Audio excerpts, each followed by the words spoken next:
Quand on a une entreprise, c'est pareil, il faut se fixer des objectifs qui nous motivent, qui soient challengeants parce qu'on est prêt à faire des efforts faut que la récompense en vaille la chandelle, mais en même temps, il faut se fixer des objectifs qui soient réalistes, c'est-à-dire que si on se fixe des objectifs trop grands finalement et qu'on est sûr de ne pas les atteindre, c'est la meilleure façon de se décourager et de pas réussir et d'abandonner. Donc c'est d'y aller petit pas par petit pas.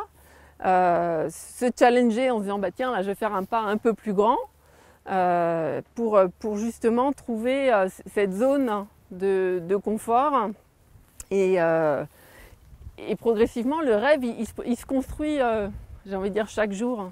C'est pas un coup de baguette magique. C'est vrai que dans une vie où on est incarné, on est soumis à un facteur temps, à des conditions matérielles.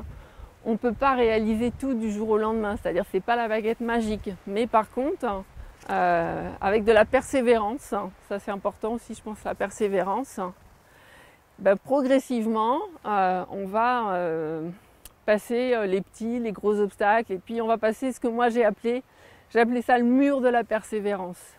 Et je pense que le mur de la persévérance, on le rencontre à chaque fois qu'on veut accomplir quelque chose qui nous tient à cœur, qu'on a une passion qu'on veut réaliser, on va rencontrer ce mur de la persévérance.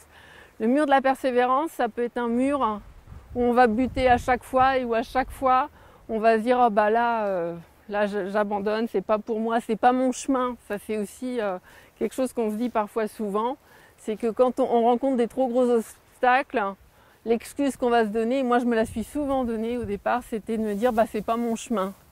En fait, c'est pas que c'est pas mon chemin, c'est que justement, la vie, pour atteindre ce rêve, me demande de développer certaines qualités qui vont me permettre de dépasser cet obstacle.